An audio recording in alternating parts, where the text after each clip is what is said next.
Good evening. Welcome to the Township of Woolwich Committee of the Whole meeting on November 5th, 2024. We welcome everyone here today, as well as those watching on YouTube.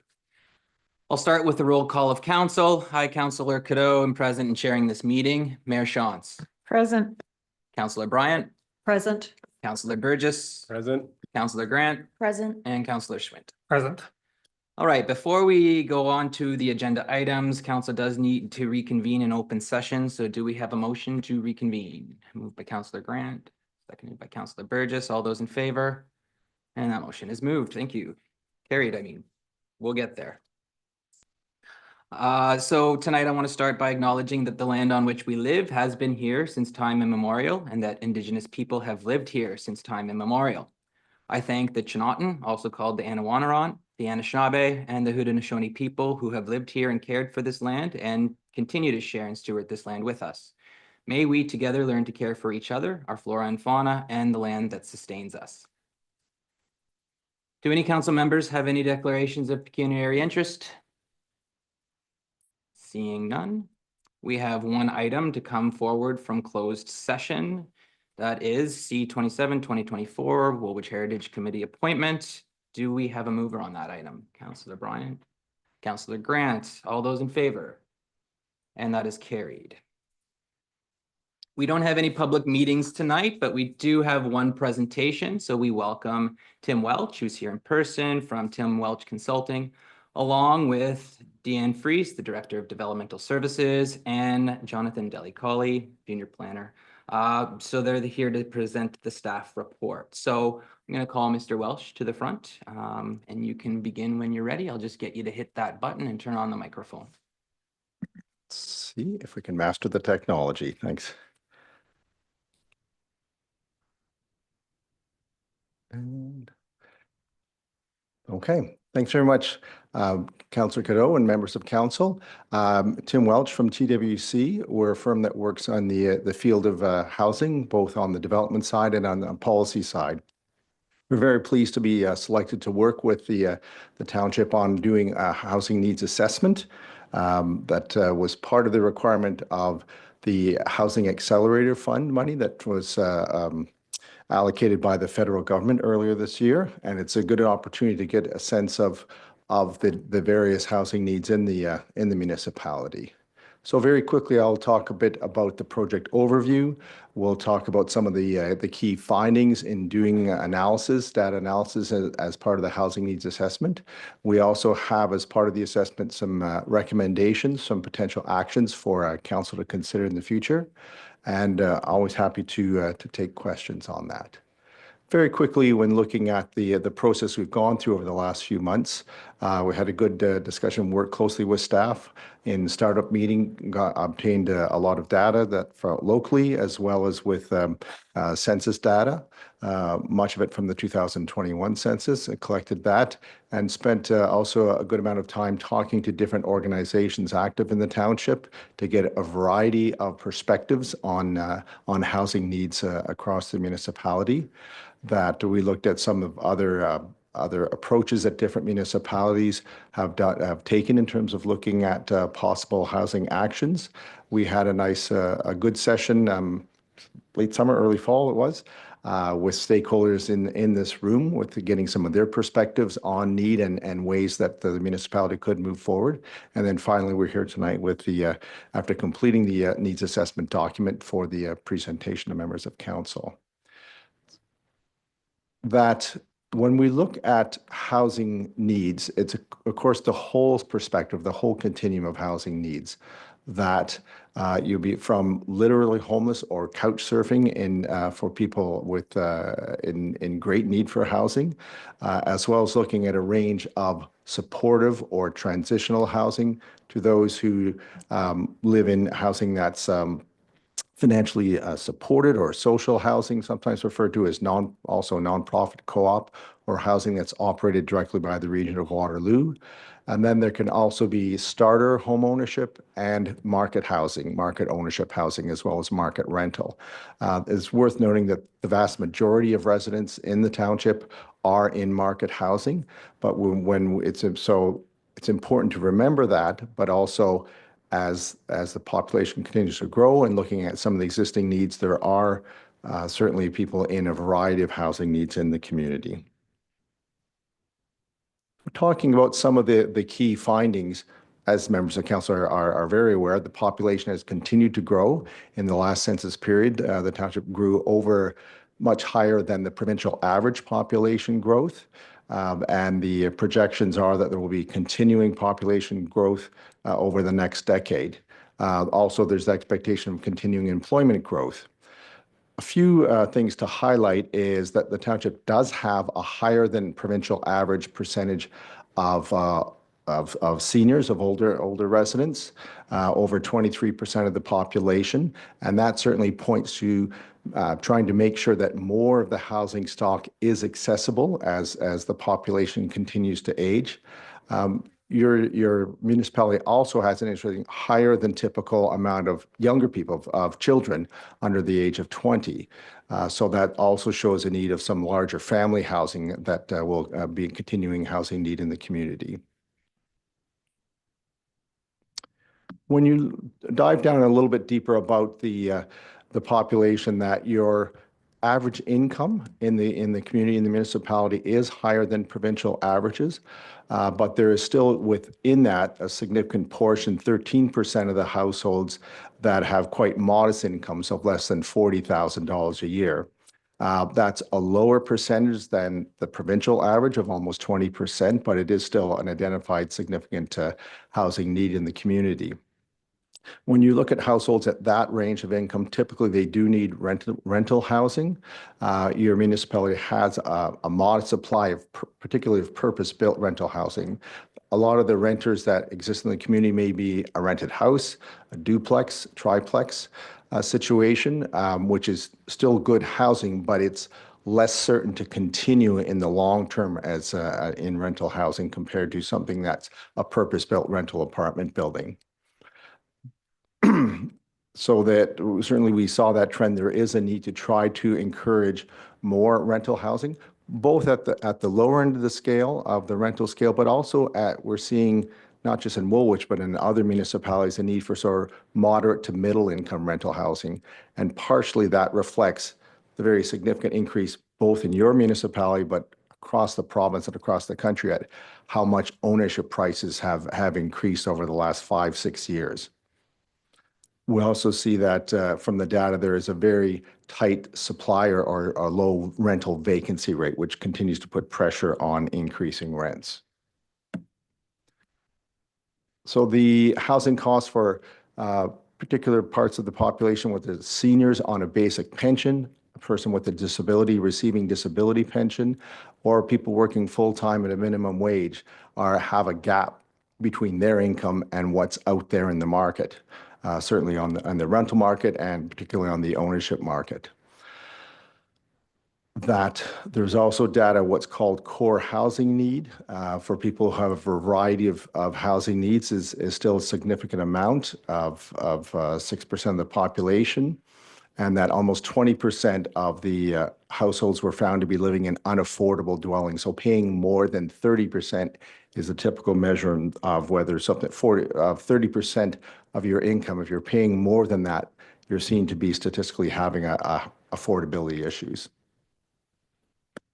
Through both the statistical analysis and through a lot of our interviews and discussions we had with a number of organizations, identified as getting attainable or starter home ownership. Again, as we've seen, the ownership prices increase significantly, and although in the last year or so they've eased off the actual prices, there's been continuing pressure as interest rates rose over the last couple of years. So mortgage payments are still as high as they were at the peak of prices a year and a half, 2 years ago.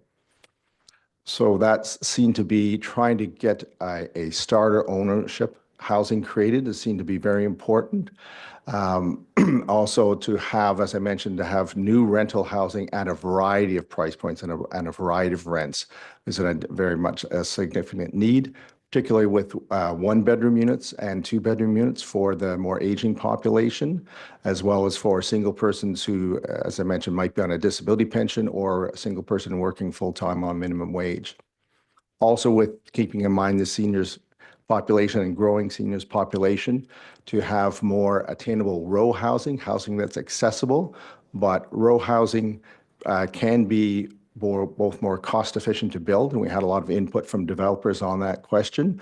So to have row houses or maximize the affordability, to have a stacked townhouse is a type of housing structure that's become more popular in the market because of its affordability.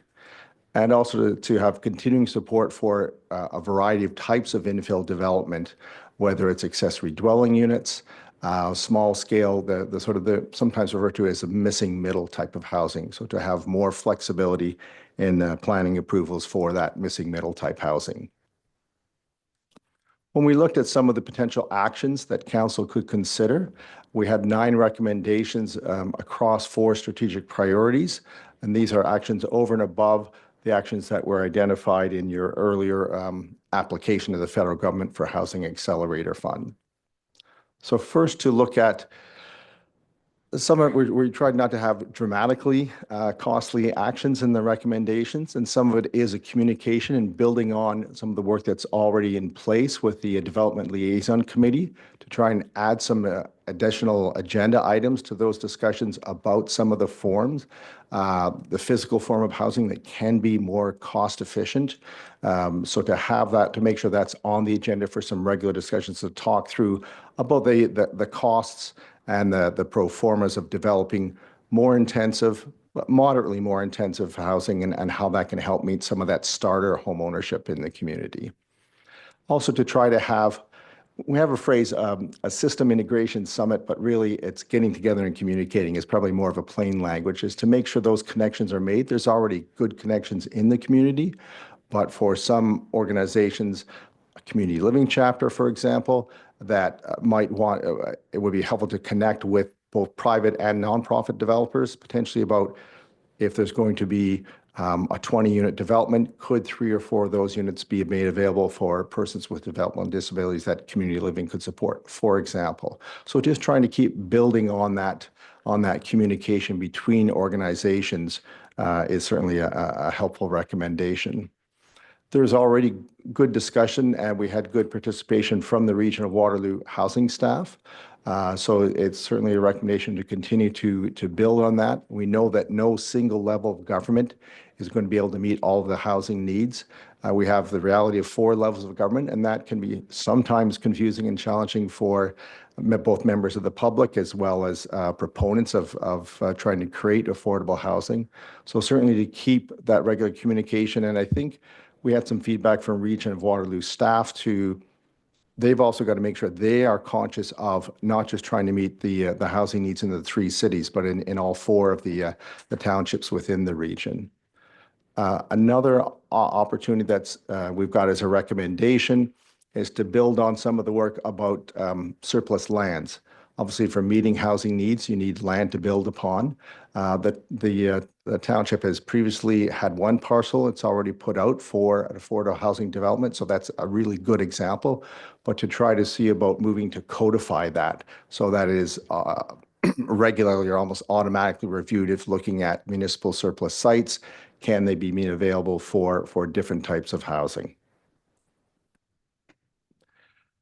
And a couple of other things is a number of municipalities have enacted what's called a municipal capital facilities bylaw. That doesn't commit you to specific actions, but it can be a tool that is permitted under provincial legislation that if you wanted to reach out as a municipality to provide different types of assistance, whether it could be through grants or interest-free loans, and council might not want to go in that direction, but this is a tool that allows that a little bit more creativity and flexibility for different housing proposals that might come forward that council may wish to support. Similarly, we have a recommendation to consider what's called a community improvement plan for affordable housing. And this can provide a variety of types of incentives. We've worked with other municipalities on affordable housing CIPs that might provide offsetting grants or non-payment of different municipal fees, possibly considering non-payment of municipal property taxes, as additional incentives to support different types of affordable housing. That will be a policy council will want to consider, because we know there's always that balance of wanting to support things on the one hand, but also obviously be aware of any financial costs on the other.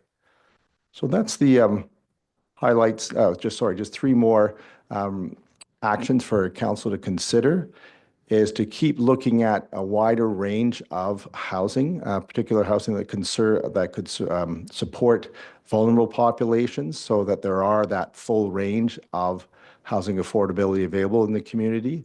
Another suggestion that a number of municipalities are looking at, and was brought up through some of our interviews, is about moving towards an e-permitting system and integrated software for housing applications. And then finally, to have a regular tracking to monitor the progress in moving forward and meeting a variety of the housing needs in the community. So at that point, I think I'll pause, and I'm certainly happy to take questions. Thank you very much, Mr. Welsh. Thanks for your report. Thanks for that presentation. I think we have a better understanding of the housing needs of Woolwich. With that being said, are there any questions from members of council? Mayor Shaunson. Thank you. This might be better for Ms. Freese, but you've outlined a number of different housing types and sort of talked across the board of those housing types. Do I understand from that we have a pretty good broad range of housing types? We just need more of it? Or is there one or two specific types that we really seem to be lacking in? The township certainly has a range of housing types.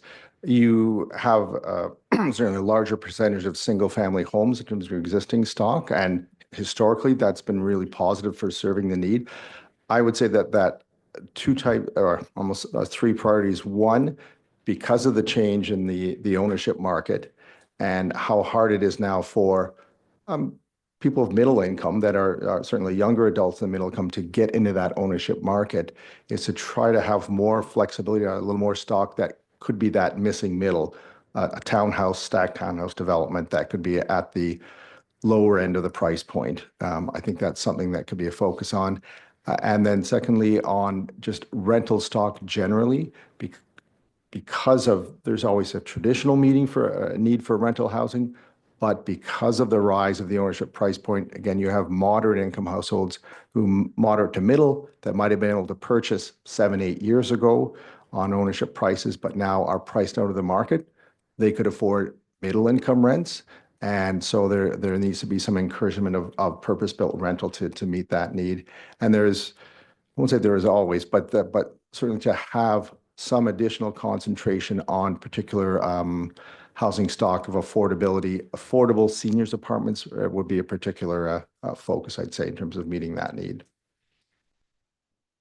If I can follow up with Ms. Freese, then are we heading in that direction with some of the approvals that we have either already approved or sort of in the pipeline?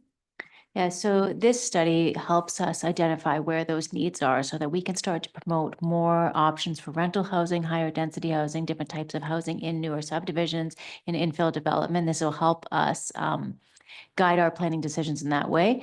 But yes, that is true. We also do have a few other options that are underway. We've got some applications that were in the downtown core area for rental houses. We've been talking to other developers that are looking at building higher density rental developments as well. And we have some of our newer subdivisions that will have higher density blocks as well. So this is the direction we're going, but this study helps inform us to what our needs are as well. Other questions? Councillor Schwint. Thanks for that. I understand the need for affordable and entry housing. I can see at the point where my kids need to move out and find that as well, and it's hard. At the same time, there's the need versus want. And I think especially in Woolwich, traditionally that single family house has been the goal of everybody, for themselves, for their kids, etc.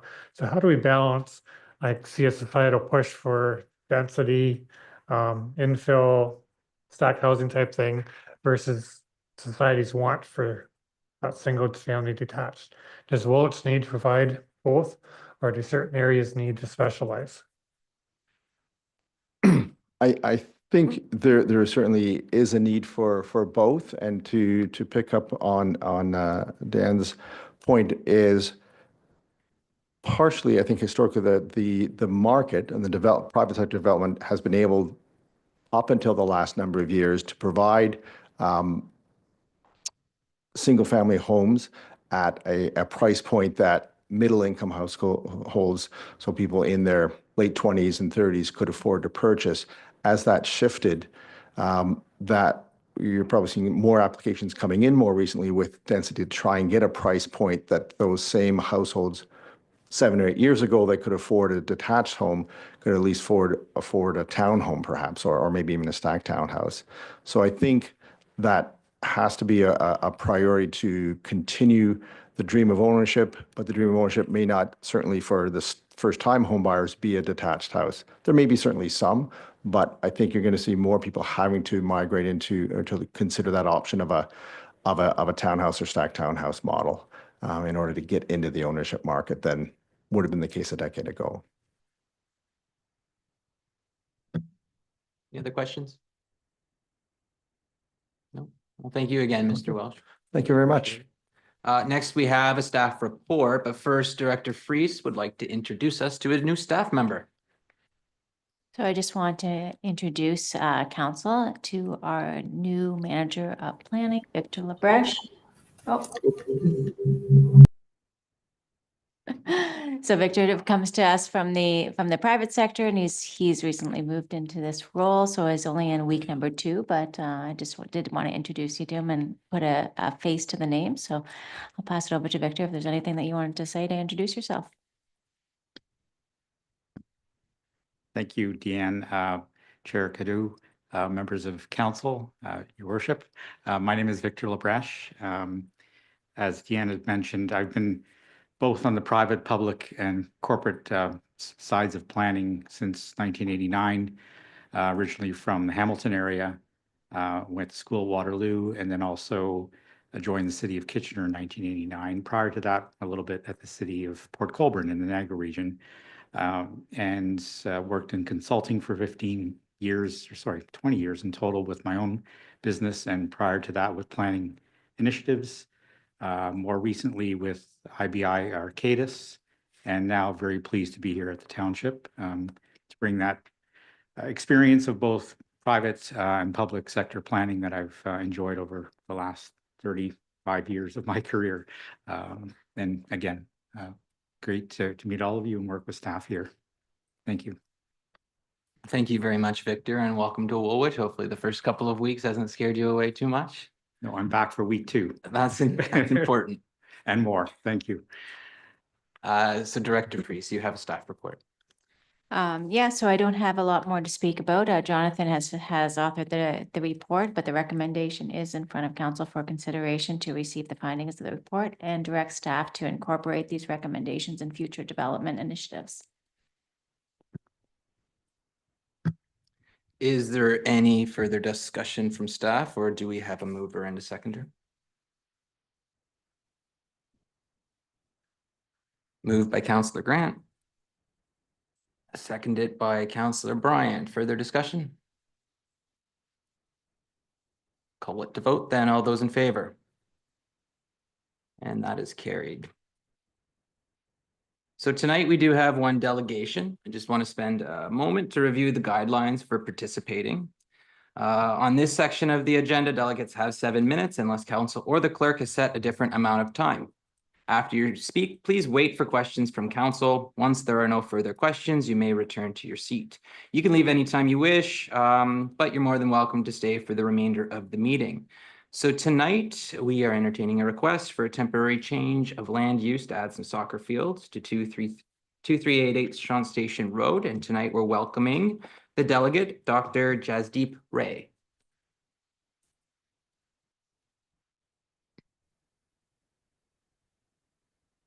Dr. Ray, did I get your name right? That's perfect. Yes, thank you. Please begin when you're ready. Okay. Good evening, everyone, mayor, councilors, everyone else. My name is Jazz. This is my wife Amanda and Coach Peter. let's just get this right here. So there's my bio, a quick bio. And so this is the property that we are discussing tonight. And we are asking council, oh, that has jumped ahead. I'm sorry. Okay, so asking council to grant us temporary use bylaw zone change, which would entail putting 2 to 3 soccer fields set beyond the tree line with adequate parking, conveniently located behind the farmhouse. It's a minimal impact approach where there's no pavement or structural alterations to anything, and it's simply creating fields of grass.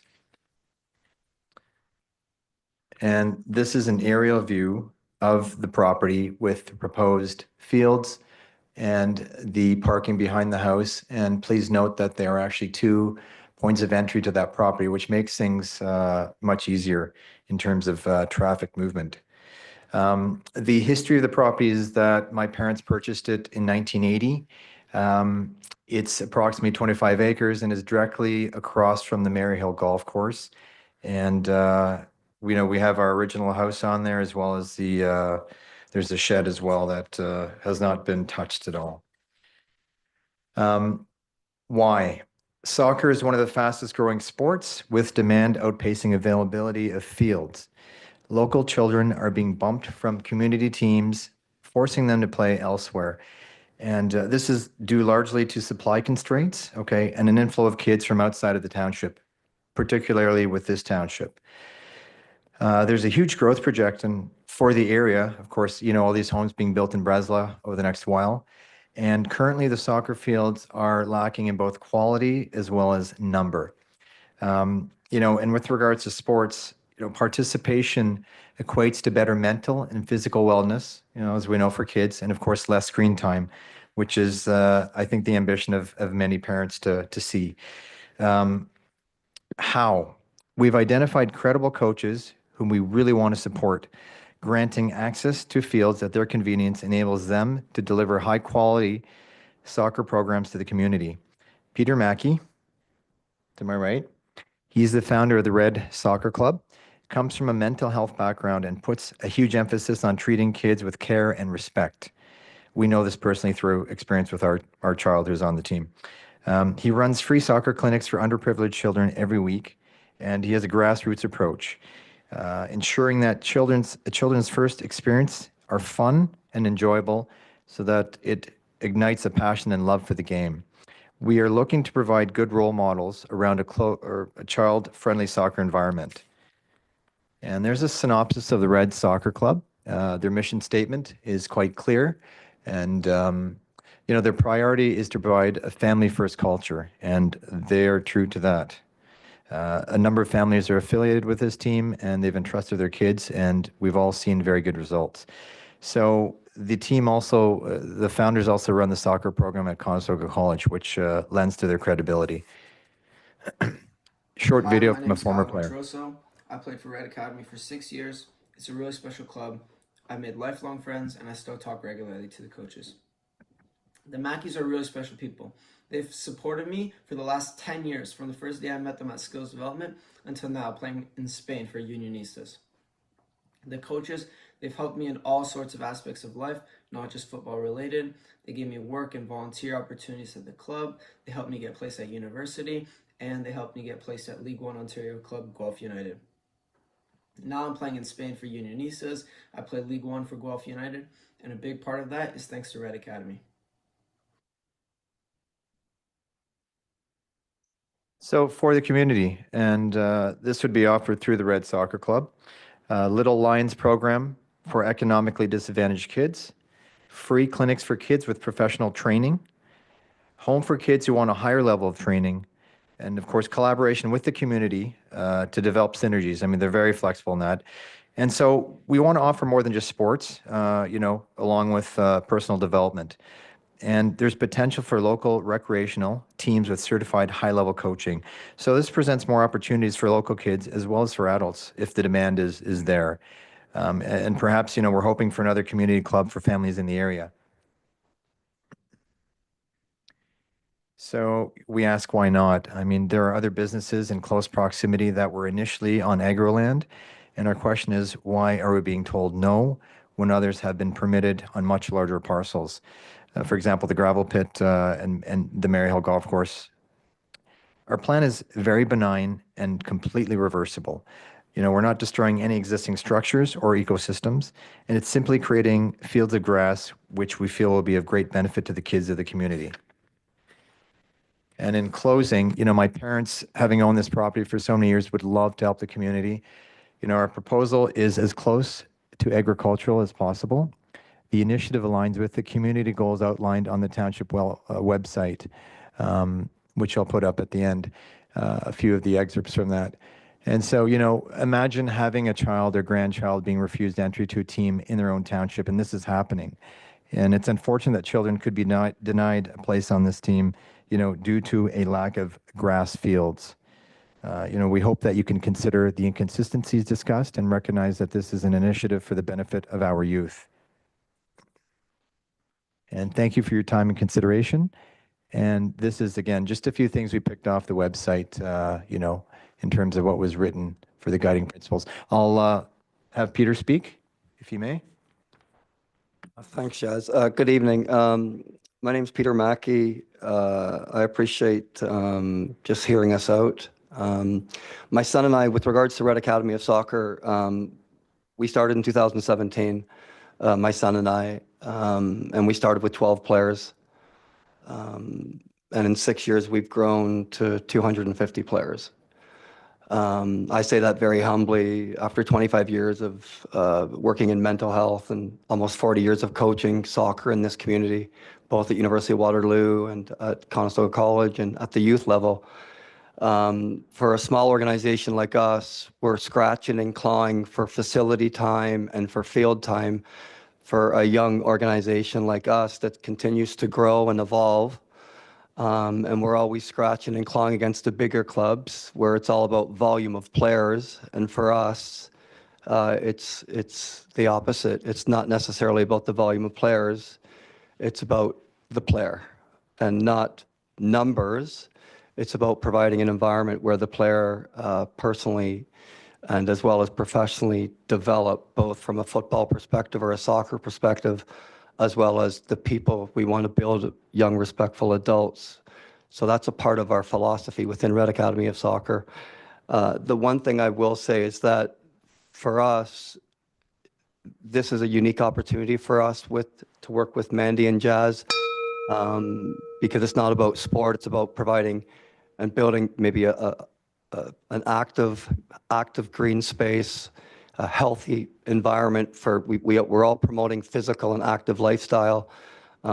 This is an opportunity for Red Academy of Soccer, not just to grow, but to collaborate with organizations like Woolwich Minor Soccer, work with other organizations within the township, build the game, grow the sport, work with other organizations. This wouldn't be a private field. This would be a field that would be open. It would be a community-based, open, safe environment for young players to develop and a social hub for families.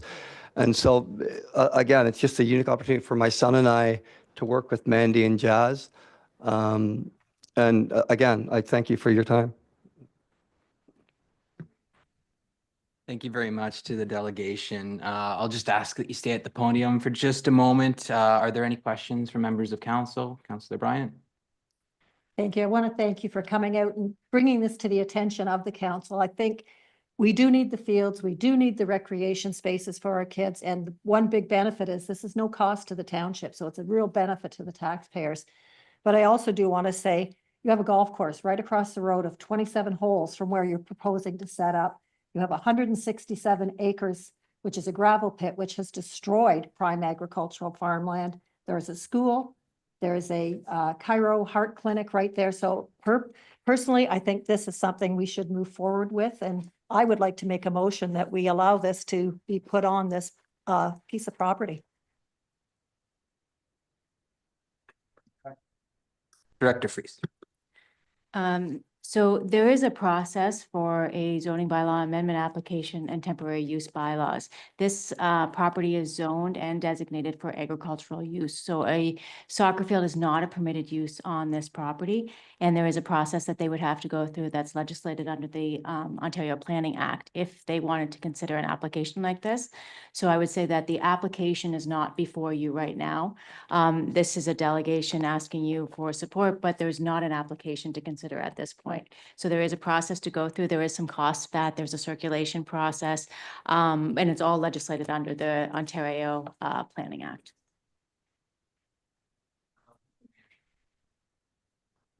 Thank you. Thank you for the presentation. A couple of questions. You've got 250 players now that are part of your league. Where are you centered out of? So right now we're based out of Waterloo. So all of our training for all of our teams. So we have 19 teams from age of 7 to 21. And so we train out of Waterloo. And fields. who do you play against?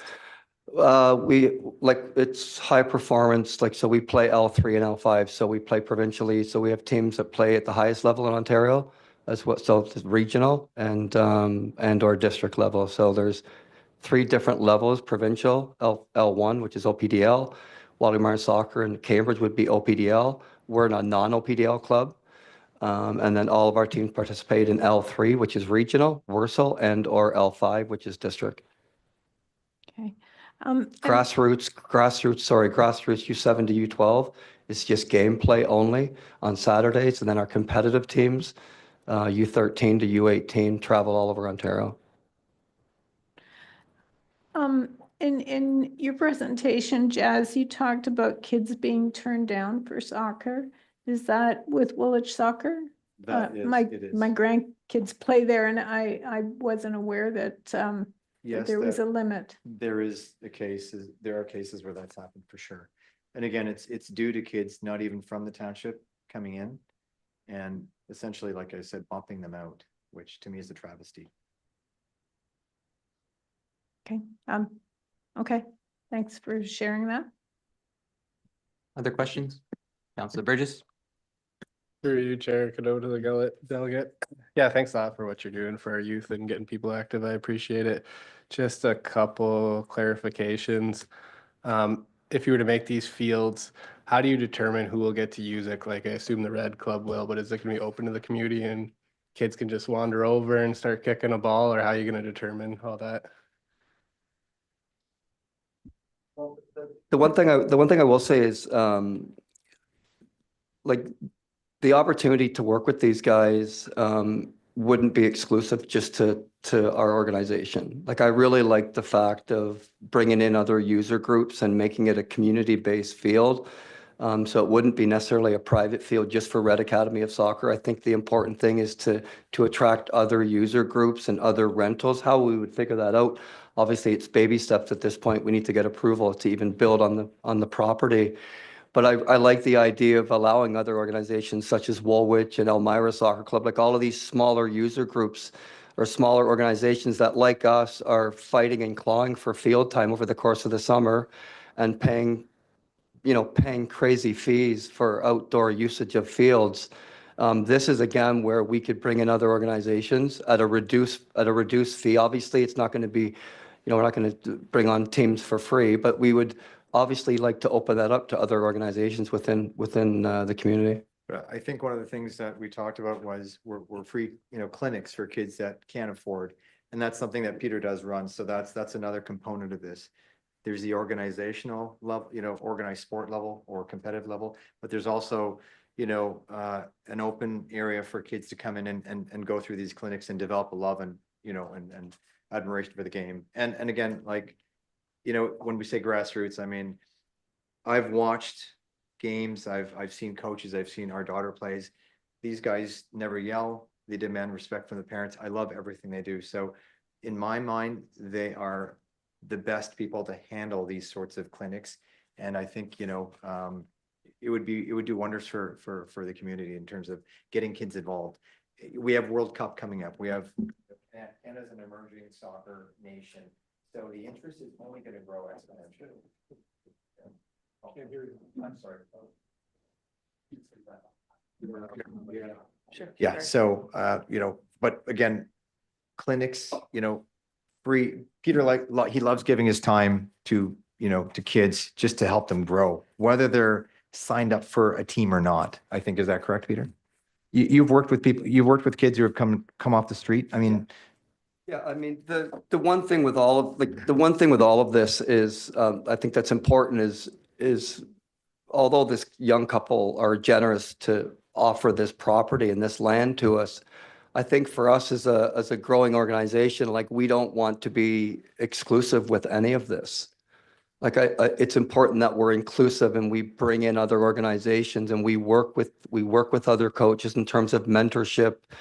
And we develop coaches and we bring in clinics and or camps, and we find opportunities to grow the other smaller clubs that are similar to us in terms of lack of fields.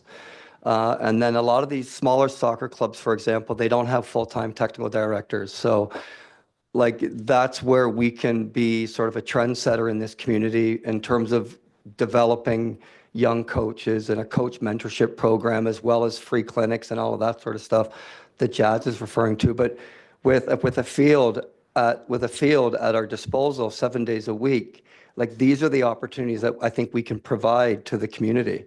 So as I said, I think it's something that needs to be inclusive to everyone within Kitchener-Waterloo. Thank you. Councillor Schwint. Thanks. It's exciting listening to this proposal and the opportunities.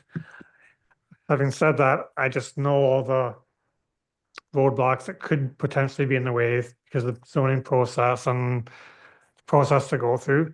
I think this is the chance for we as a township and a community have to decide, are we a community that's trying to provide for our citizens and fill in needs, or are we administering bylaws? I see there's lots of challenges in your proposal in terms of how will it work effectively. How do we make sure that the community is involved? It's not just elite athletes using it for a private field. How do we build that in? But if that's the intent, to have the community access, free, essentially, facilities for township residents to use, I think it's incumbent on the township to engage in trying to come up with a plan that works for all parties involved. There's a huge opportunity here. So Councillor Bryant's motion is probably early. I'd rather see a direction to staff is work with the residents, see what could be supported and could be made work for the community.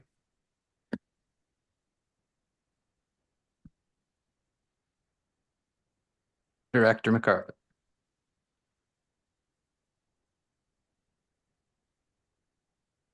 Thank you, Chair to Council. Thanks for the presentation. Certainly some interesting information. I know that there is a process for a planning application, but I would be remiss to not speak from a recreation perspective on the information that was presented tonight. So we are, presenting a master plan this evening later to Council that will talk about various fields and soccer fields included.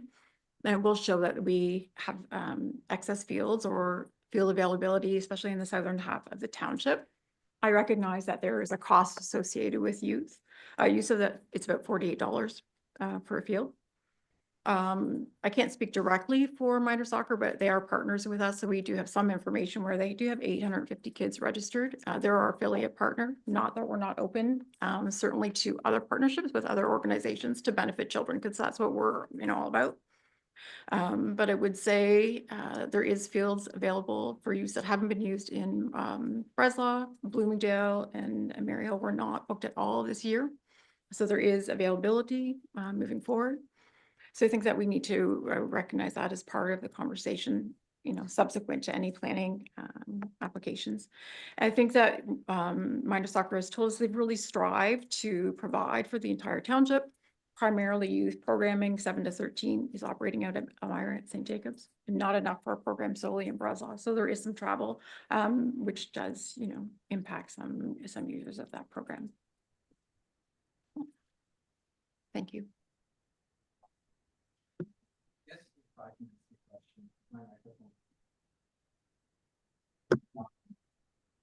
It's flickering on and off. That's better.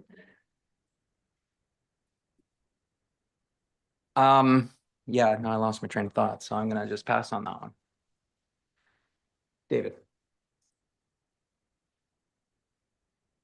Yeah, through you, Chair, to council.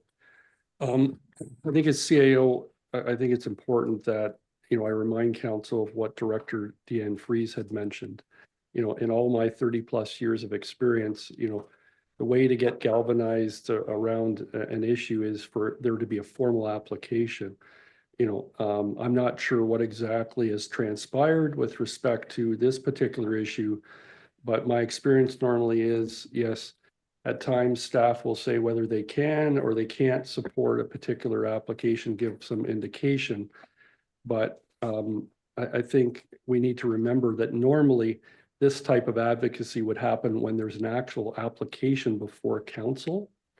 So it is a little bit awkward from that standpoint, because council will recall during your orientation, council has to be very careful not to fetter your discretion as part of a planning application process to prejudge the outcome of an application process. That is not the way the planning legislation typically works, and it's something that I think municipalities have to be mindful of. I appreciate that this is something as well that it seems a number of members of council would like to encourage, the group to apply for. But I think, Deanne, I think would agree, and Victor, that we also have to be careful in this sphere, because planning is one of those areas where you can provide direction to staff to, obviously as part of a process, if they file an application, to process the application, but your professional planning staff have to provide an independent evaluation and come back with their own professional recommendation. You can't direct them to come back with a preconceived outcome. That's not what you can do under the planning process. It's against the code of ethics with respect to professional planners. So I appreciate the discussion here tonight. I understand the reason for people to be very excited about the possibilities. I appreciate that. But I just need to remind council, as Deanne Fries has said, the normal way to bring this forward is to make an application and to go through the planning process as per provincial legislation that we're required to follow. So again, I'm not trying to say that this.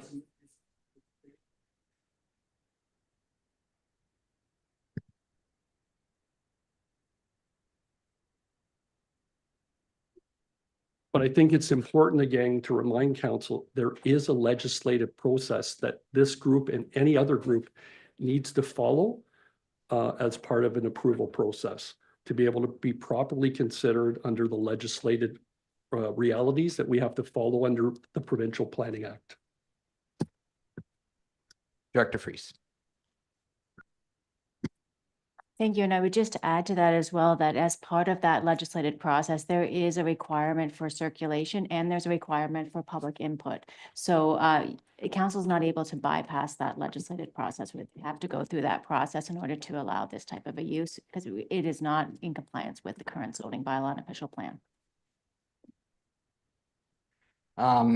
Appreciating all of that, I'm wondering, as part of next steps, as the delegate would probably want to proceed with this relatively quickly, what would the next steps be for them? Could we offer them some assistance in the preparation of this application?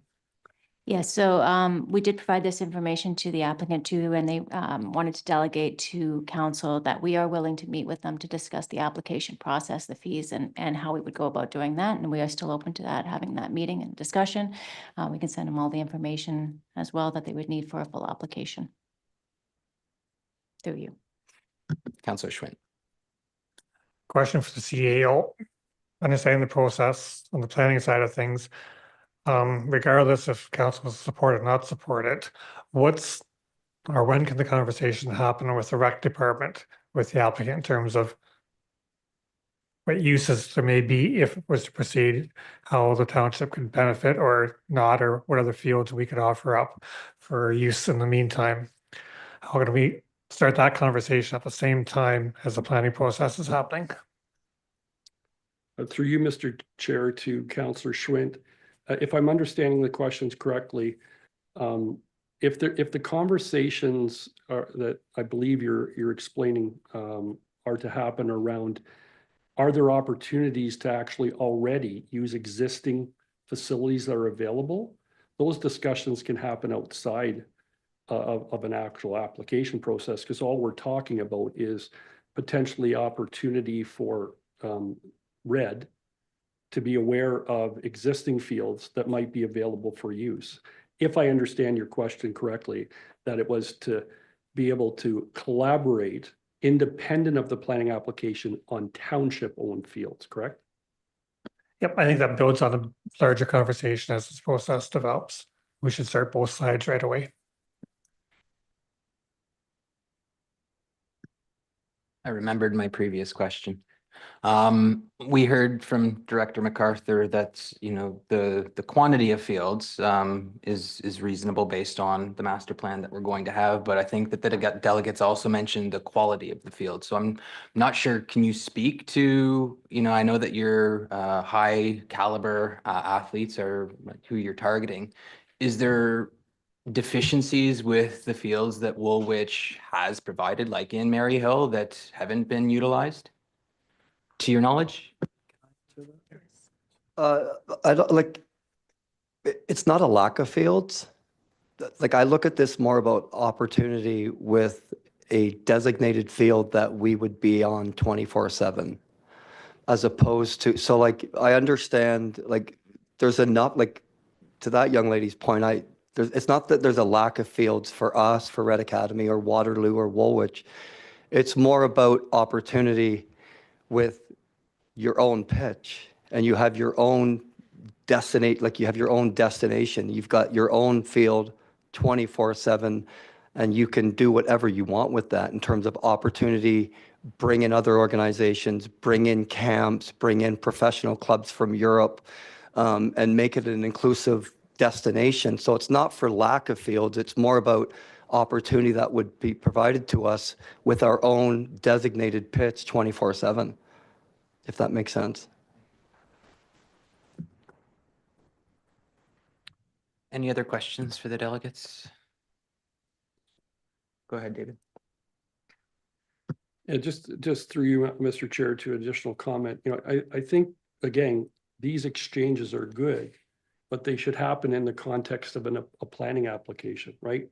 That's what we require of everyone, is to file a planning application, hire a planner to provide the necessary planning justification, again, to prove out the case or whatever the requirements are with respect to filing the appropriate application. Normally, again, you have to provide appropriate justification. And those are some of the things that you're going through tonight in advance of an actual formal application, right? You're actually starting to debate and consider this without having an actual formal application before you, which, again, from my 30+ years of experience, is a little bit awkward, and we need to be careful. I appreciate, again, the exciting opportunities that some of you see. It's just, and I think most of you know, I'm the last person that likes to follow black and white. I normally try to find the gray, but you know, at the end of the day, one thing I've learned over 30+ years is, from a planning and development experience, we need to be very careful. There's provincial legislation to follow. There's our own township official plan and zoning bylaw. There's what we expect of every other person within the township that needs to go through a certain process. And you need to be careful about circumventing processes just in one particular situation or another, especially since we have other situations that are in the mix now that we need to properly consider, that you need to think about how that would influence those outcome and situations. Thank you, David. Councillor Burgess? Through you, Chair Cadeau. Sorry, David, I'm going to ask one more question. To the directors, if we were to deny this supposed application in the future, where would you look at putting a soccer field? Like, what kind of zoning do you need to look for? Because I assume it's not commercial, it's not ag, it's not res. Like, where is the opportunity to put the facility? I can start with that question through you, Mr. Chair.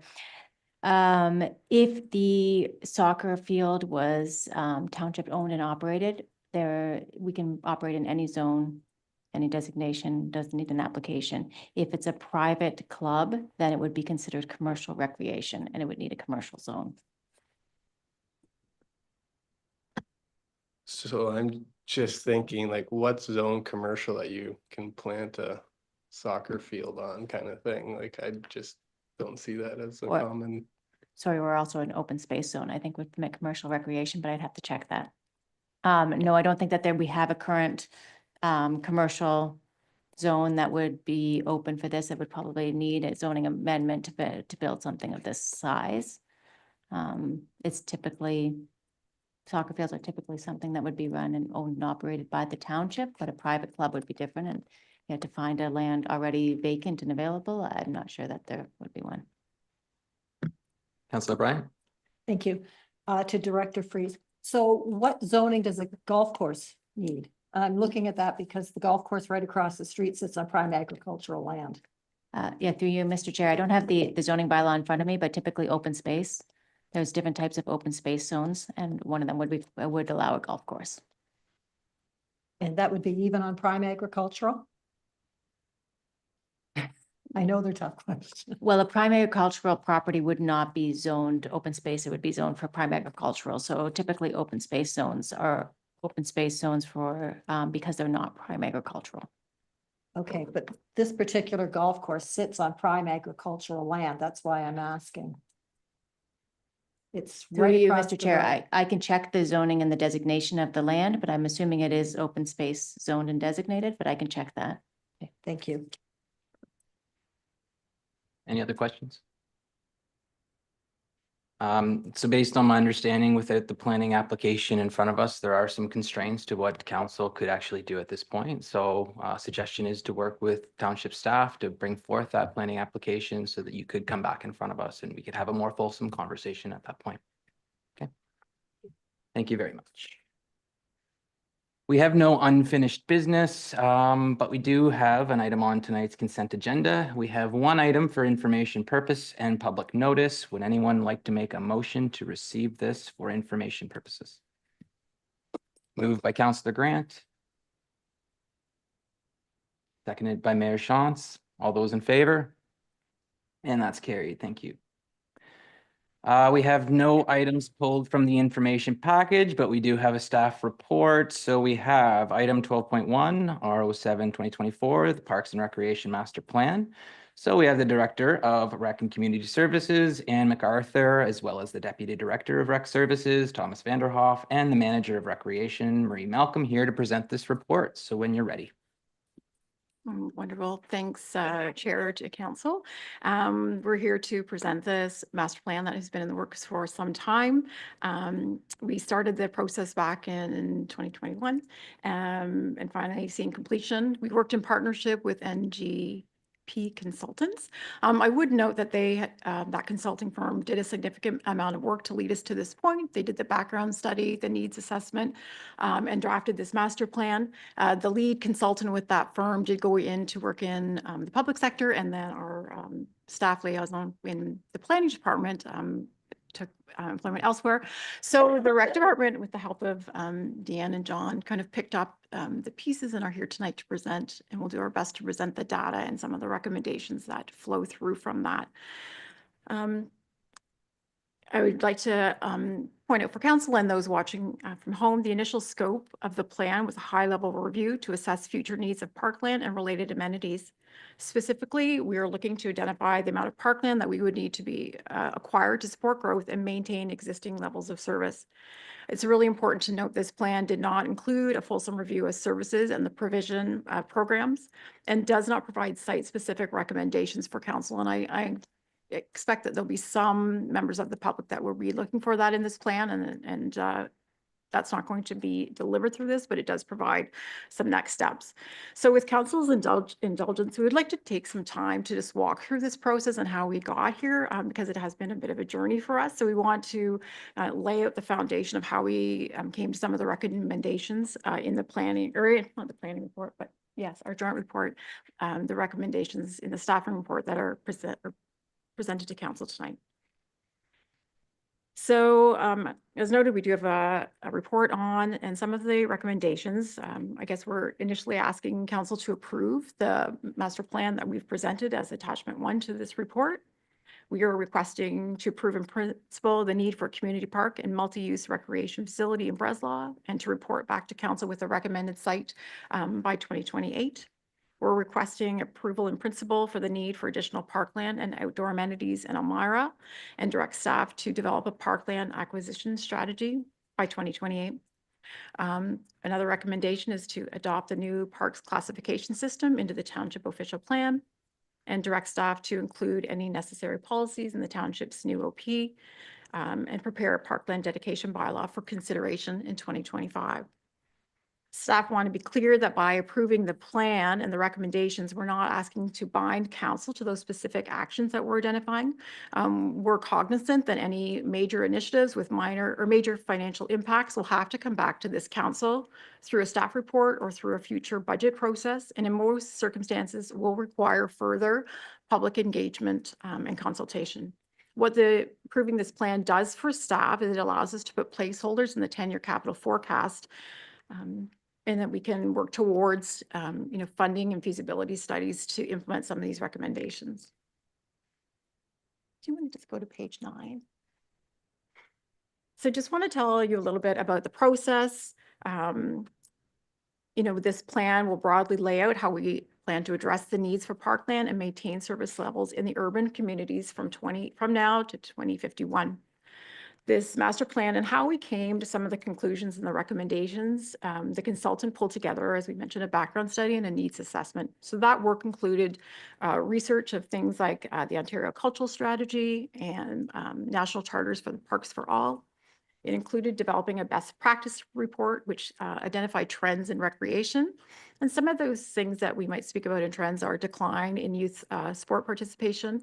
We're talking about more accessibility, and a kind of a shift in direct programming inside community centers to park spaces becoming community gathering spaces. So talking about connectivity and inclusivity and diversity, those kind of things. The work included a community engagement process, which included surveys and questionnaires, which we'll talk about a little bit later. It included policy analysis of the provincial policy statement and the growth plan, the regional official plan, and the Township of Woolwich official plan. And that work in terms of anticipated population growth really was the driving factor in the recommendations that are coming forward today. And the last piece that we took into account was a review or inventory of our existing standards, and we laid those out against the review of provincial service standards per 1,000 residents. So just want to highlight, and I know that council is well aware and very supportive of recreation and community services, but I think it's important we recognize how vital they are to development of a healthy community where residents can connect, play, and learn. As growth occurs, the plan outlines the importance of investing in the maintenance and service to ensure that there's equitability between all residents in our community and with access to parks and recreation. While we talk a lot in the plan about service levels, I think it's also important that we speak to what we hope to provide that's intangible, which is inclusivity, a sustainable park system, adaptable services based on new demographics, equitable provision of services, a diverse community and acknowledging that, building community connections, with a goal really is to improve the quality of life for community and residents. And it's really just another reason why you want to live in Woolwich. Just go to page 13. Thank you.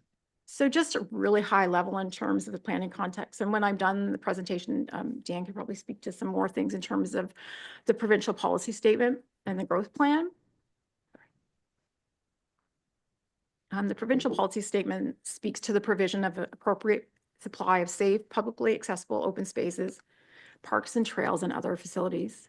The regional official plan doesn't speak specifically to settlement areas and the provision of parks, trails, and amenities, but it does recognize in settlement areas, it's added significant lands to settlement areas in the township for urban development. The township's official plan provides opportunities for both active and passive recreation pursuits through the provision of parkland, sports fields, community facilities, natural areas, with a need to satisfy the recreational needs of existing and future residents. So the OP seeks to protect and continue to expand parkland and open space to improve the quality of life. One of the recommendations that we spoke about earlier is directing staff to prepare a parkland dedication bylaw. Currently, the township collects subdivision rates for park amenities under Section 51 of the Planning Act. They are applied to residential, industrial, and commercial subdivision approvals.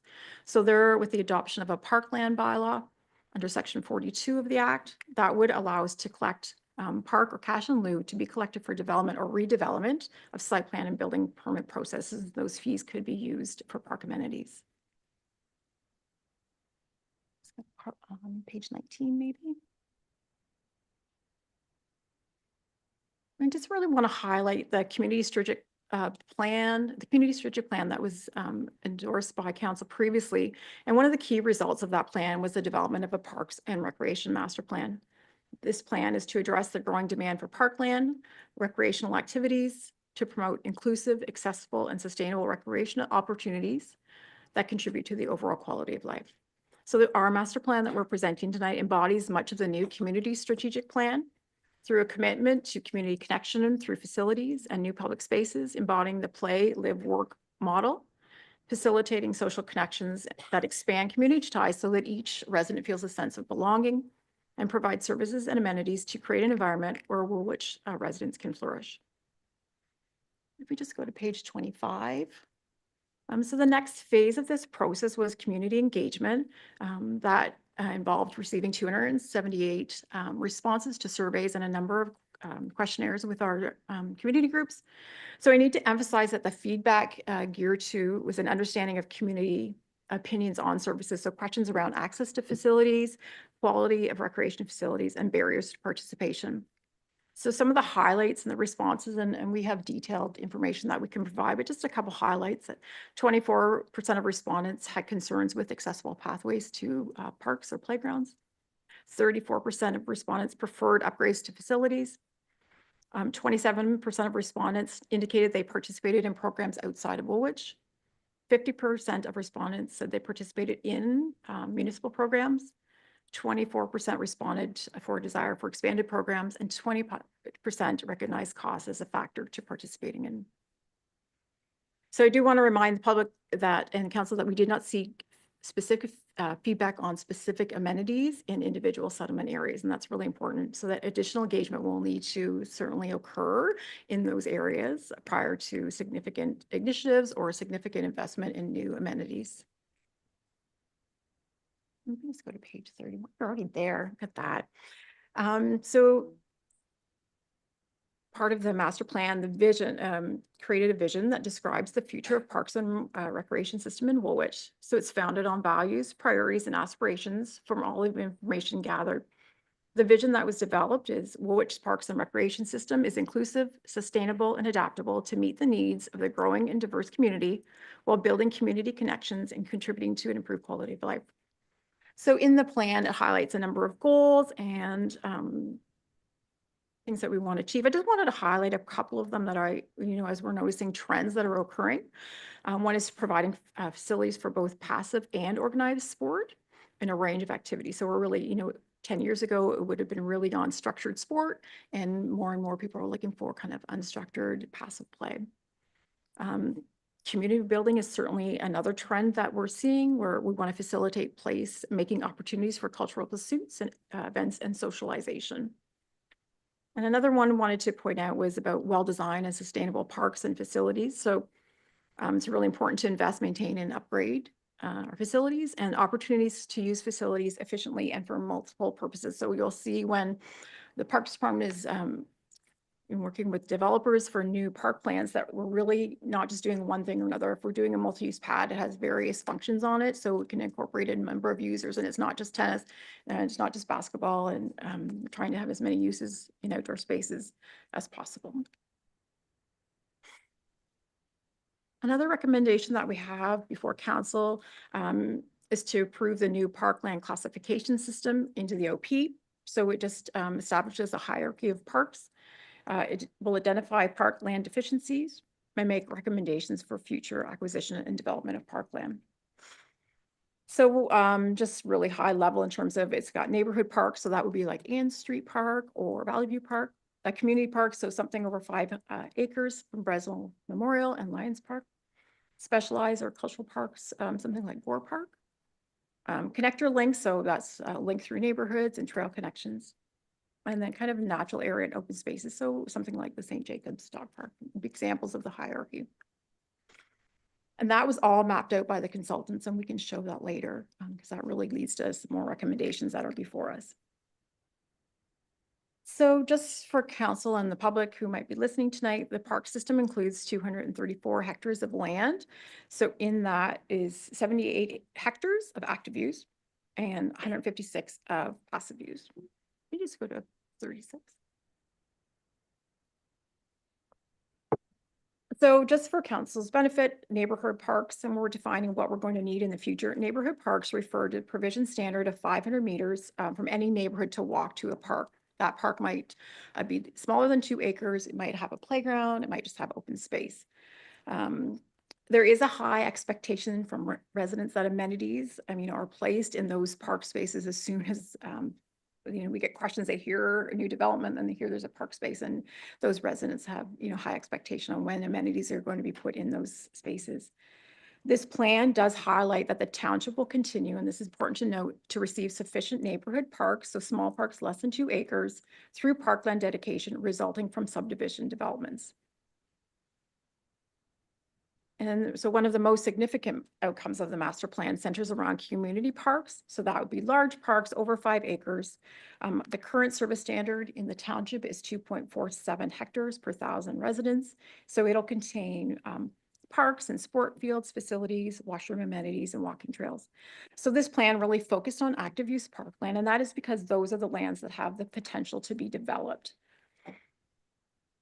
On page 52, it highlights, the consultants took what we have and based on growth predictions identified in the ROP, it really highlights this is the area where the township will progressively become deficient. In the plan on page 53, it identifies an analysis determining the need of an additional 50 hectares of park. And this would not be through parkland dedication. This is something that we'll need to acquire. So land over 5 acres as soon as 2031 through to 2051, I think when the projection for population, I guess, is set out to 2051.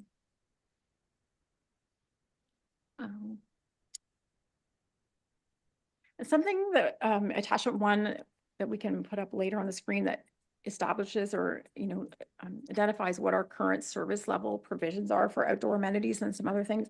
And I want to note that for we were talking earlier about soccer fields, it will maybe identify some amenities that being exceeding the necessary level based on today's projections, but they may become deficient by 2040 or 2050 depending on how that growth occurs. And what we're noticing is the way the township was built out, that we might have a lot of soccer fields, but they might not be in an ideal location to support growth where the new dense urban settlements are and where those. So one thing we plan to do with the plan is we need to monitor that use and come back with plans if we have to relocate. If we have 3 ball diamonds in one area and we need more in the southern half, maybe we'll have to look at relocating those, whether we're keeping the existing inventory or whether we look to expand and relocate. So we'll continue to monitor that based on current usage, communities and trends, and you heard some of that conversation tonight, and then population growth projections. I just really wanted to touch briefly on gifted facilities and take a brief moment to acknowledge how fortunate this community has been to receive some amazing amenities over the years through strong volunteer and community-minded organizations. Based on past practice, the provision of additional gifted amenities, so I'm going to call them non-core assets, is based on support for the community and reviewed on case-by-case basis. And the master plan recommends that we continue this method. I think the plan also notes the importance of council considering the full impact of accepting a gift in terms of operational costs, often absorbed into existing operating budgets. Often budgets can't, it's difficult to add these additional amenities with limited staff resources. Taking on the additional asset, the repair, maintenance and utilities, and the eventual replacement. There is an expectation from the community that we replace these amenities that have been gifted and, as I say, are not core assets.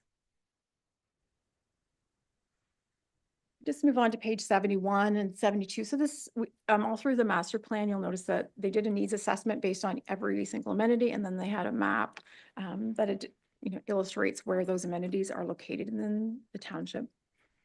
And when we talk about indoor facilities, we're noting, and the consultants noted, that community centers vary so much in size and scope across the province. It's really difficult to set a service standard.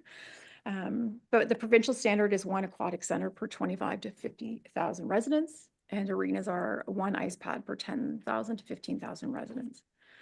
So the current service levels that we provide, and another major action item identified, recommends the township begin planning for a new community park and recreation facility in Breslau to support the long-term growth and development anticipated for that community.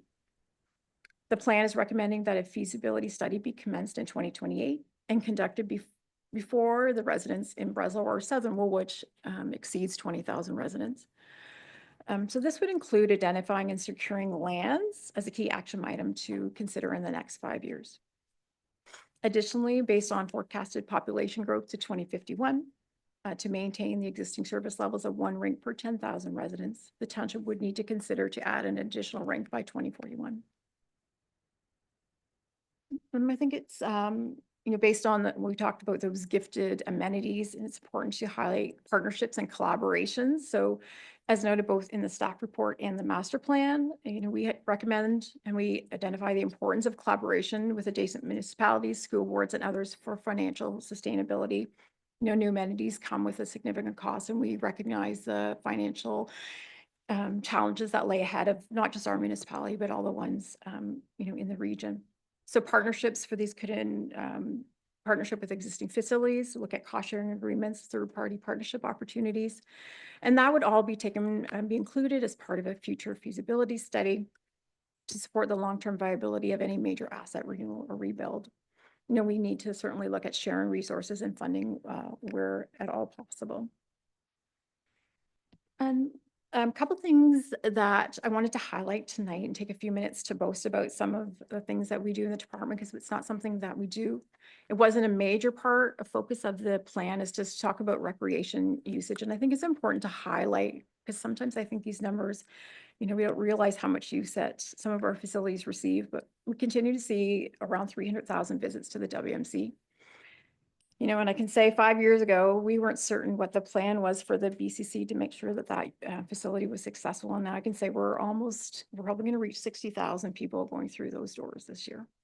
And there's just so many uses going on there. The building wasn't designed to have multiple uses, but we're making it work, and it's been successful, and people are using the facility. So I want to talk about arena usage. So prime time, just for everyone's knowledge, 89% utilization rates. So we have 190 hours available, and 169 are currently booked. I want to talk ICE programs are another example. We had 2 years ago would have been 4,300, and we're up to 7,200. So you can see that momentum building. For the pool usage, Maria and her team are just doing an amazing job. We have 18,361 visits for drop-in swim programs and another 5,000 registered, and that's so significant numbers. So 87% utilization rates of registered swim programs. And I think just to want to highlight a couple things in relation to permits when we talk about our settlement areas. So in the BCC in 2022, we had 228 permits, and have increased to 336 this year. So it's a significant increase. In 2022, we had 386 people registered for programs in Breslau, and now that's up to 825 in a couple of years. So again, we're seeing incremental growth. So just as Marie can put up attached to the plan, you can notice there was a very lengthy, and we do have 5 recommendations before council, but the actions and recommendations are 3 or 4 pages in the plan. We're happy to walk through council if you want to talk about anyone in specific, if you want to pull any out, and we're happy to do that. Just so in conclusion, and thank you for bearing with me, the master plan is recommending that we maintain current service level delivery standards, including the range of amenities, facilities, and programs currently provided. Staff recognize that recreation systems will evolve based on demographic trends, needs, and resources. The plan is providing guidance on future needs for parkland acquisition strategy. We wanted to ensure adequate physical space is available for new and expanded recreation facilities as population growth warrants them, with a supply of large parcels of land, available in short supply, and especially in the southern part of the township.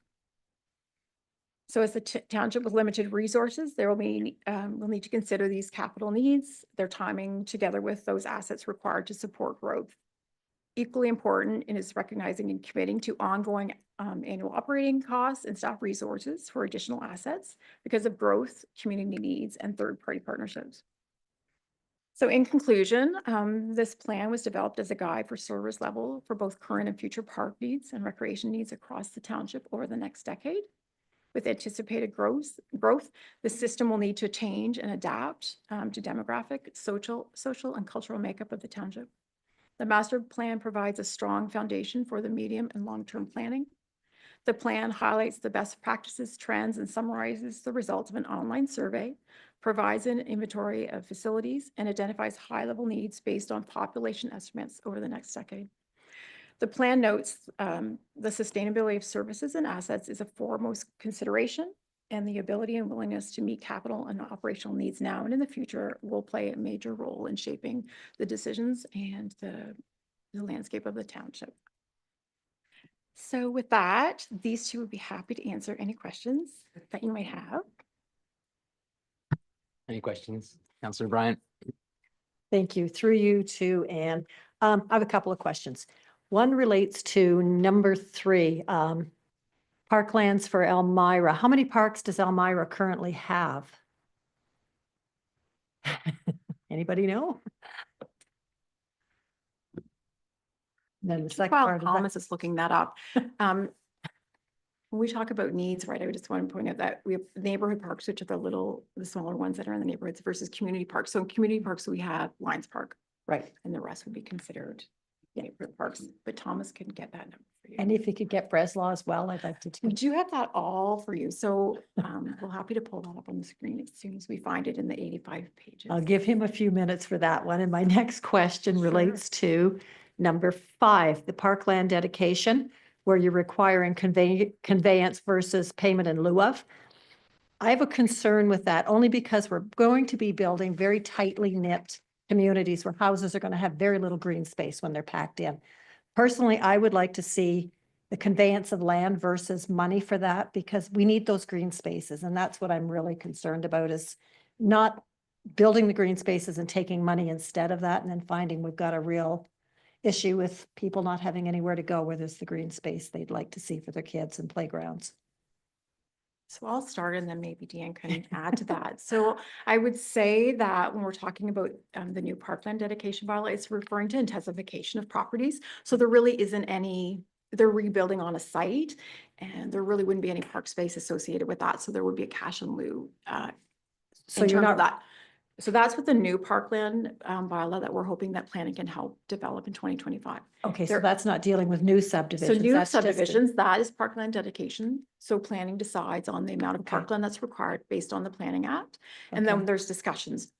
It is our understanding that based on any new development applications, we're not going to receive a park greater than 5 acres, right? So we're not going to receive a community park, we're going to receive neighborhood parks. Right. So I hear what you're saying in terms of trying to maintain, and we're trying to get a balance where we're getting enough park space, but perhaps some cash in lieu to go along with that, to incorporate amenities into that. Okay. Do you want to add to? Yeah, I just don't want to see people crowded in and nowhere to go, and then you end up with issues. That's all I'm saying.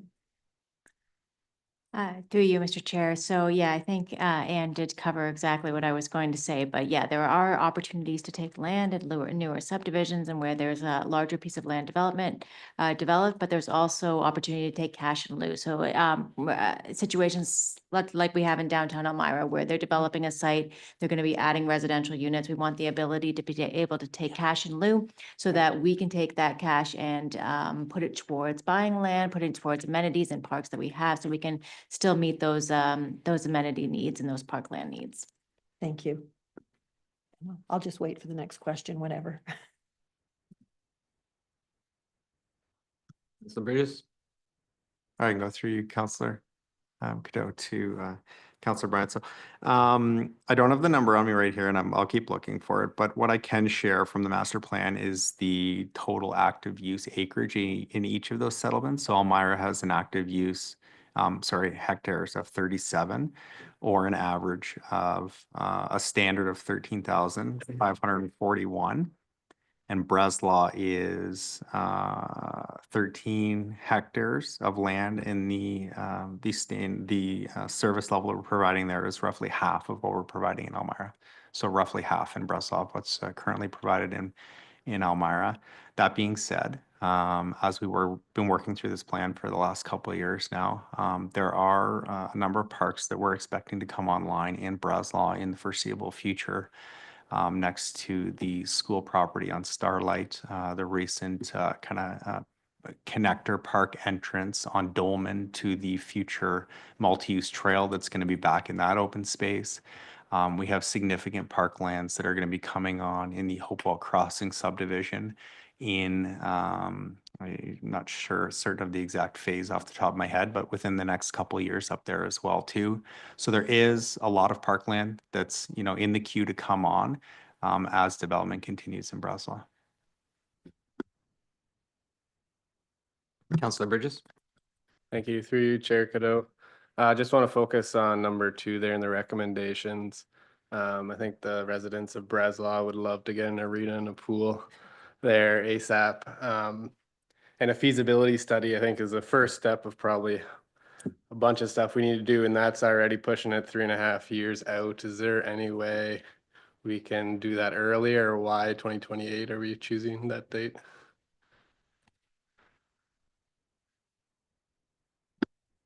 I can start and then we'll see who else picks up after that. So currently, based on the service standards that we're asking council to adopt with regards to arena facilities and pools, we meet the standard. And it is it'd be different for each of those amenities, but at least, 10, 20 years before we're not meeting that standard as a township. That being said, I recognize what this master plan has highlighted and what you're bringing up as well too, which is that the southern portion of the township doesn't have one of those facilities, right? And often has to rely on our neighboring municipalities to access those facilities. So again, as you mentioned, there's a lot of work that needs to go into planning for something like this, as well as putting together a plan on how the township can financially afford it, because based on the costs of what we're seeing in our neighboring municipalities in Kitchener and Wellesley, for example, and Cambridge as well too, have all just either approved or just built new multi-use recreation facilities. The costs are extremely significant, so something that I guess a lot of planning needs to go into it, and then yeah. Yeah, I guess you kind of touched on my second question I had for you was can we do now, or what are we doing now to kind of start saving for that project so we don't get to the date in the future and have a 20% tax increase?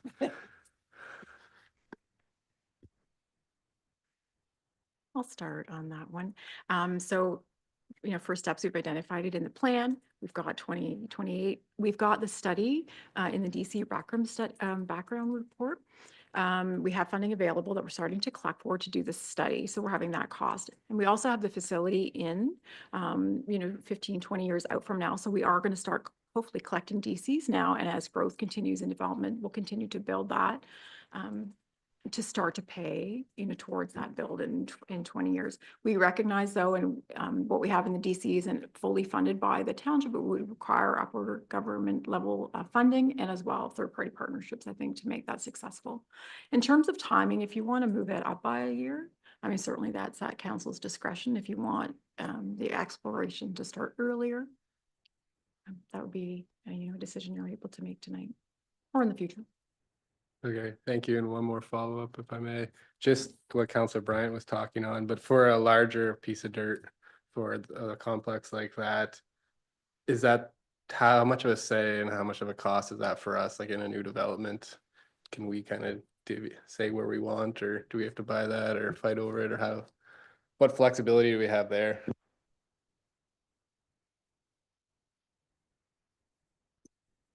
So for getting land in a new development, we do have say over that. We can kind of specify areas that we would like to see the parkland if we want land, not cash in lieu. Sometimes we do take a combination as well, taking some cash, some cash in lieu, some parkland. For a larger facility like a Breslau complex, that would be a bigger city, that would be outside of a planning application. It would probably be that we're a situation where council would have to go ahead with the purchase of land, and we'd have to fund that through development charges. Councillor Schwinn. Following up on Councillor Burgess's comments, I think I'd be supportive of moving up the date of identifying where appropriate use or appropriate place would be in Breslau. I'm going to compare it to the GO station. The region, the province decided that, hey, we need to identify that location sooner rather than later. And to me, this is just an important piece of infrastructure as a GO station. So identifying it now, purchasing it now being relative, makes sense to me. It may be a lot longer than we hope before it's built, but once the dirt's gone, as Councilor Burgess alluded to, it doesn't come back. So I'd move that date up for identifying it if possible. Councillor Grant. Thank you. Through you to the rest of the council, I would be generally supportive of moving that up as well, if only just because 10 years will go by fairly quickly.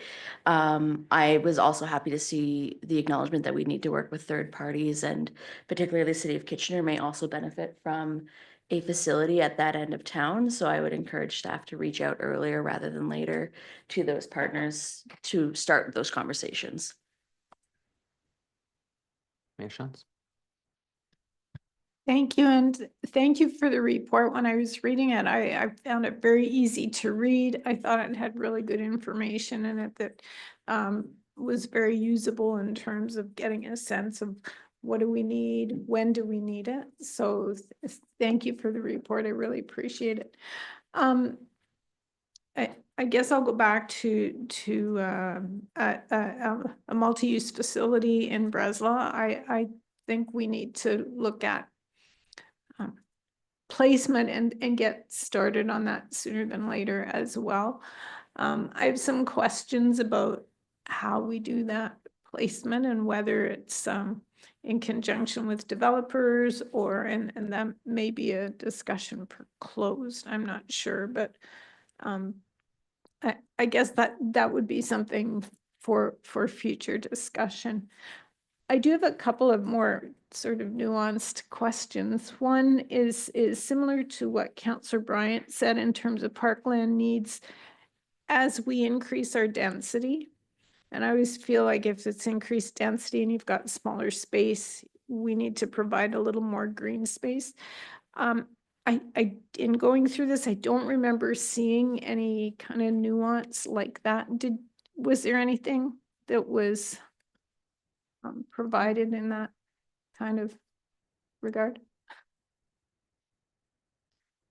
So one of the pieces that we were waiting for completion of our official plan was this recreation master plan. This will allow us to put policies into our official plan, which allow us to take cash in lieu for other types of development that we currently aren't taking cash in lieu for. So that's what some of those recommendations were around there as well, that we can develop a parkland dedication bylaw, which allows us more opportunities to take cash in lieu from even developments that are not residential, that we wouldn't necessarily want land on.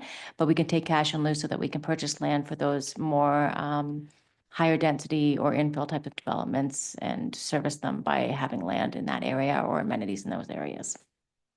I think it's something important to keep in mind as we grow and change sort of our demographics and how we look, I suppose. Another question, if I can have a couple more questions.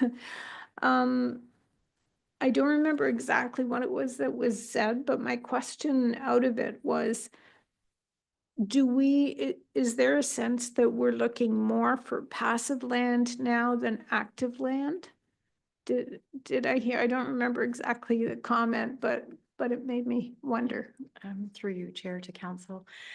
So passive, it's really the active parkland that we're going to be deficient at each year going to 2051. Yeah. Passive, I think we're going to feel that we're sufficient need based on development that's coming through. It's those big, large parcels that we are becoming deficient in. So active use where there's outdoor amenities. versus passive words like trail, connectivity and things like that. Or Okay, because you talked about bringing people together and social. To me, that's passive. So maybe we're just using our language a little differently. Yeah, through you to Mayor Shantz. I think we're, it's just I guess a use of the same word for different purposes, right? Okay. We're going to be deficient in active parkland. But what Ms. MacArthur was speaking to is that there's a preference or a kind of a movement for people to use that active parkland for passive purposes. So not organized soccer and that sort of thing, just, going there for, rent out a picnic shelter, cultural events, that sort of thing. Thanks, that's helpful. Any other questions? I have a couple, if I may.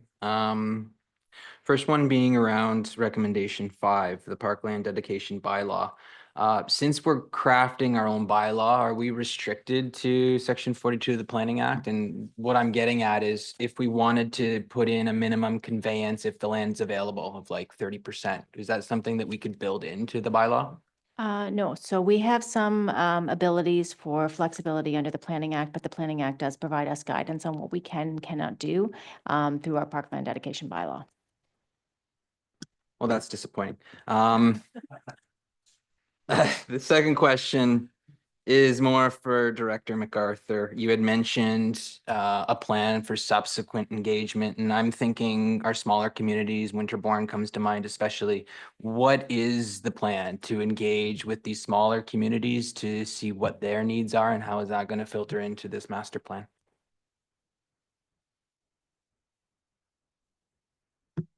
thank you for that question. I'll start and then I'll let Thomas and Marie take in. So in terms of rural settlements, one thing that the master plan identified is that we will not be trying to meet the same service level standard or not recommending the same service level standard as we are for urban settlements. Council can change that if you wish, but that's what the plan's presenting based on population. We really have a high level of services in some of those communities, and that's where we have to look to maybe repurpose those. But for now, I think what the plan is saying is we've identified the facilities of those settlements. I guess it would be under council's direction if you wanted to increase the level of service that we're currently providing, and we'd be open to that. But the plan isn't recommending any kind of growth in related amenities, with the population not expected to increase, appreciably over the next 15 years. If that helps to answer your question. Yeah, it does. Thank you very much. Final call for questions. Yeah, go ahead, David.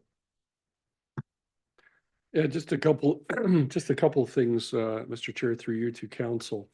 One thing I want to use the opportunity tonight is to say that Ms. MacArthur and her team have persevered through quite a few councils to eventually bring forward a document like this master plan. And I know there's been some skepticism in the past about and debate about the importance of having a document like this. But, I've seen many times councils struggle with, in the absence of having some sort of guiding document like a master plan, when delegations come forward with different ideas, is, what sort of plan or what sort of guidebook can you refer to say, well, are we meeting the standard or are we not? Is this a good idea? Is it not? Again, just the whole idea that, whether it's splash pads or it's tennis courts, you have some decision that you're making too and buying into a plan to say, we want to meet this certain standard, as opposed to saying, in the absence of a standard, well, would we allow splash pads in every single community if there was enough money that people were willing to build them? What are the operating costs of that? Those sorts of things. So, we have to remember, whether it's the official plan or it's the strategic plan or this particular master plan, it's a guide for you, again, to help you in your decision-making process, from that standpoint. So I think the conclusion and bringing this forward finally is a great thing that I want to emphasize. And then to Councillor Grant's point, I did just want to mention, one of the things that I recently let Ms. MacArthur know about it, one of our recent regional CIOs meetings, because we were in the throes of our recreation master plan, I asked for buy-in from the other CIOs that I think it would be a really good idea to get our appropriate department heads together at a recreational level from across the region. Because we're in a two-tier system, because of the way the Woolwich's geography is bumping up against the cities, to look at opportunities from efficiency standpoint in where we could collaborate in the future, right? One of the things we have to remember, in a two-tier system is there is still one taxpayer. And, the public will start to question if we build a rep complex, 2 kilometers down the road from where the city of Kitchener might be building one, right? So there's opportunities to talk, there's opportunities to collaborate. So thank you for bringing that up. And I just wanted to mention that that's definitely something that we're already, looking to be engaged in. That's on our radar because we think it is a good idea. Thank you, David. So with that being said, we do have the report with 5 recommendations. Looking for a mover. Councillor Grant, seconder.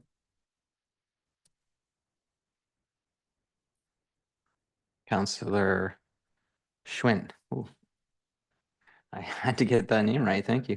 So I'll call it to quite well. Any further discussion? Mayor Shantz. Just a question. We were discussing when to bring back a report on the multi-use facility. The recommendation is 2028. Yeah, Are we consensus still was okay with that? seeming like it was 2027, based on consensus. Or ASMP. No, I 2027 think- may be one and the same. Do we have consensus then 2027? Is that the direction we're giving back to staff? Yeah. Do we need a formal amendment to that? No, Mr. Chair, but I was going to clarify if council was going to pick a date for that, because I had heard some discussion around that. So that helps the clerk's office. Thank you. Perfect, thank you. Further discussion then? Call it to question then. All those in favor? And that is carried. Thank you. That brings us to other business. Are there any council reports or updates? Any discussion on the outstanding activities list? We have no notice of motion, so that brings us to the end of the committee of the whole portion of the evening. However, a special council meeting will immediately follow this adjournment. Would anyone like to motion the adjournment of committee of the whole? Councillor Burgess, seconded by Councillor Bryan. All those in favor? And that's carried. Okay, so we can jump right in, Jeff. Okay, we'll now begin a special meeting of council. Are there any disclosures of pecuniary interest on this portion? The recommendations from the committee of the whole, we are looking for approval. The following consent items be approved. And that is the Woolwich Heritage Committee appointment. A mover and a seconder, Councillor Bryant, Councillor Grant, all those in favor. That is carried. And a motion that the following bylaw in the hands of the clerk be read a first, second, third time and finally passed, and that it be numbered as bylaw number 69-2024 and be signed by the mayor and clerk and sealed with a corporate seal. And that is a bylaw to confirm our actions of this evening. Moved by Councillor Cadeau, seconded by Councillor Grant. All those in favor? And that's carried. Thank you. And that concludes our special council meeting. I wish they could all be that quick. Do we have a motion to adjourn? Moved by Councillor Cadeau, seconded by Councillor Bryant. All those in favor? And that's carried. Thank you. In closing, council, thanks all who participated, attended, or tuned in to the meetings tonight. Council, please stay connected on Zoom until the live stream has stopped. And good night, everyone.